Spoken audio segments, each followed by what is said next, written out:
Dear children, आप सभी का अपने यूट्यूब चैनल आशीष सीतापुर में हार्दिक स्वागत है। हम फिजिक्स क्लास 12 चैप्टर 8 लेकर चल रहे हैं वैद्युत चुंबकीय तरंगे इलेक्ट्रोमैग्नेटिक वेव। इसमें इंपॉर्टेंट क्वेश्चन कराएंगे, तो बने रहिए आप हमारे यूट्यूब चैनल पर। विद्युत चुंबकीय तरंगे क्या होती हैं? Electromagnetic waves. तो यहाँ पर आवेश की त्वरित गति के कारण यानी आवेश जब गतिमान होता है, और कैसे गतिमान होता है? त्वरण के साथ। तो आवेश की त्वरित गति के कारण उत्पन्न तरंगे, तब जो तरंगे उत्पन्न होती हैं, वेव्स उत्पन्न होती हैं, उनको कहते हैं विद्युत चुंबकीय तरंगे कहलाती हैं। आप डायग्राम के माध्यम से समझ सकते हैं। ये वैद्युत क्षेत्र की दिशा है और यहाँ चुंबकीय क्षेत्र की दिशा है। तो इस प्रकार से जो है एक्स दिशा में ये तरंगे संचरित हो रही हैं। विद्युत चुंबकीय तरंगों के गुण क्या होते हैं? विद्युत चुंबकीय तरंगे सरल रेखा के अनुदिश गमन करती हैं। विद्युत चुंबकीय तरंगे कैसे गमन करती हैं? सरल रेखा के अनुदिश गमन करती हैं। नंबर 2, विद्युत चुंबकीय तरंगे निर्वात में भी गुजर सकती हैं, यानी कि चल सकती हैं। नंबर 3, विद्युत चुंबकीय तरंगे ऊर्जा का संचरण करती हैं। नंबर 4, विद्युत चुंबकीय तरंगों का वेग प्रकाश के वेग के बराबर होता है। फिर से समझेंगे। विद्युत चुंबकीय तरंगे सरल रेखा के अनुदिश गमन करती हैं। विद्युत चुंबकीय तरंगे निर्वात में भी चल सकती हैं।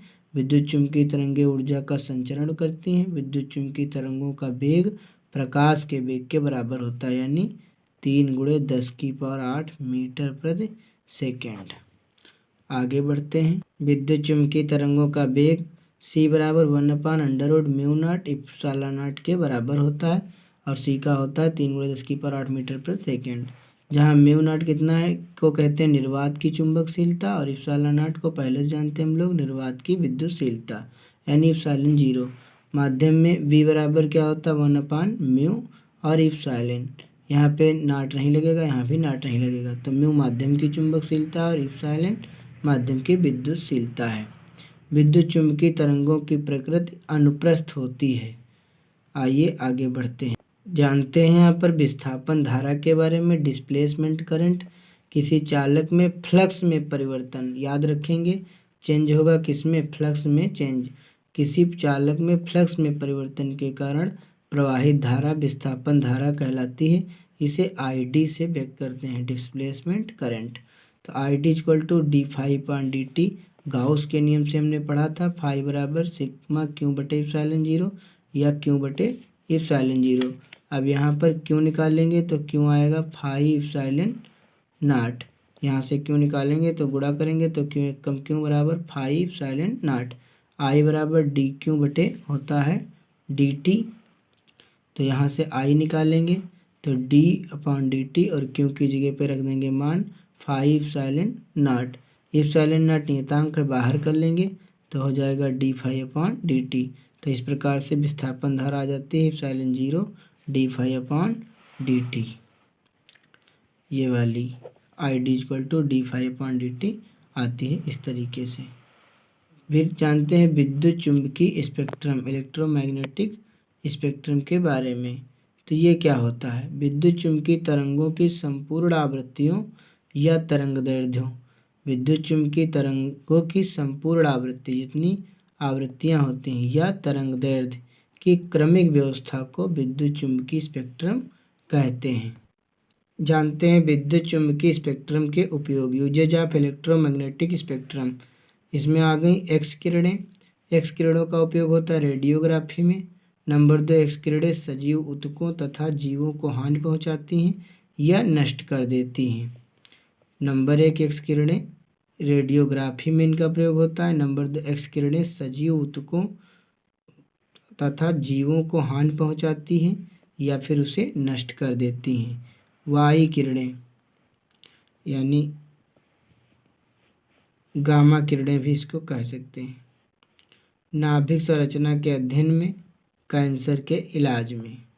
पराबैंगनी किरणें भोजन संरक्षण में, सर्जिकल उपकरणों की सफाई में, फिंगरप्रिंट आदि में। त्वचा में मेलानिन उत्पन्न करता है। भोजन को संरक्षित करने में, सर्जिकल उपकरणों की सफाई में, फिंगरप्रिंट आदि में त्वचा में मेलानिन उत्पन्न करता है। अवरक्त किरणें रेड वाली तो मांसपेशियों के खिंचाव के उपचार में, कोहरे, रात्रि में फोटोग्राफी के रूप में, टीवी सेट, वीडियो रिकॉर्डर एवं हाई फाई प्रणालियों के रिमोट नियंत्रकों में, जो टीवी का रिमोट होता है, सीडी का रिमोट होता है, उसमें देखेंगे कैमरा मोबाइल जला के तो उसमें जो है लाइट जलेगी, जलती हुई दिखाई देंगी वो किरणें, अवरक्त किरणें, बाकी नग्न आँखों से दिखाई नहीं देंगी। अगली आ गई सूक्ष्म तरंगें व रेडियो तरंगें। तो रडार का मत दूर संचार तथा टेलीविज़न में सूक्ष्म तरंगें और रेडियो तरंगों का प्रयोग होता है, रडार में दूर संचार तथा टेलीविज़न में। अगला नंबर किसी भी जलयुक्त खाद्य पदार्थ का ताप बढ़ाने में। अब यहाँ पर देखते हैं एक इम्पॉर्टेंट न्यूमेरिकल। निर्वात में एक आवर्त वैद्युत चुंबकीय तरंग के चुंबकीय क्षेत्र वाले भाग का आयाम 510 नैनो टेस्ला है। तरंग के विद्युत क्षेत्र वाले भाग का आयाम क्या होगा? तो यहाँ पे मुझे दिया है बी, कितना 510 नैनो टेस्ला। तो इसको टेस्ला में बदलेंगे तो 510 नैनो 10⁻⁻9 टेस्ला आ जाएगा।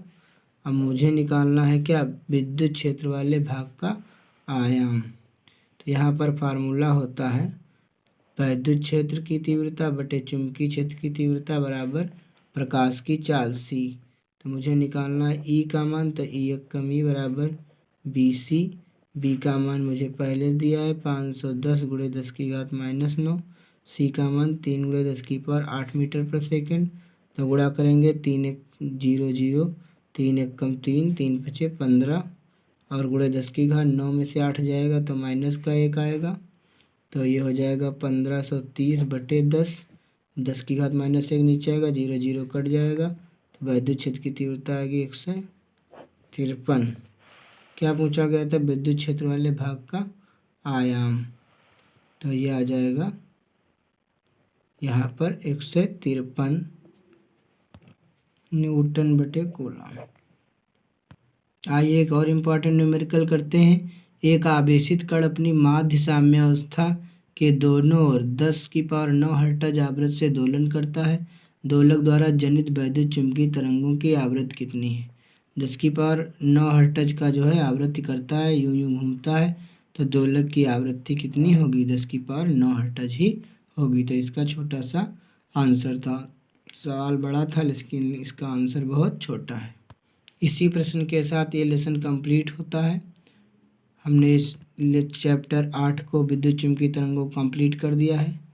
बाकी सिलेबस इसमें से हट गया है। अब मिलेंगे नेक्स्ट वीडियो में, तब तक के लिए धन्यवाद।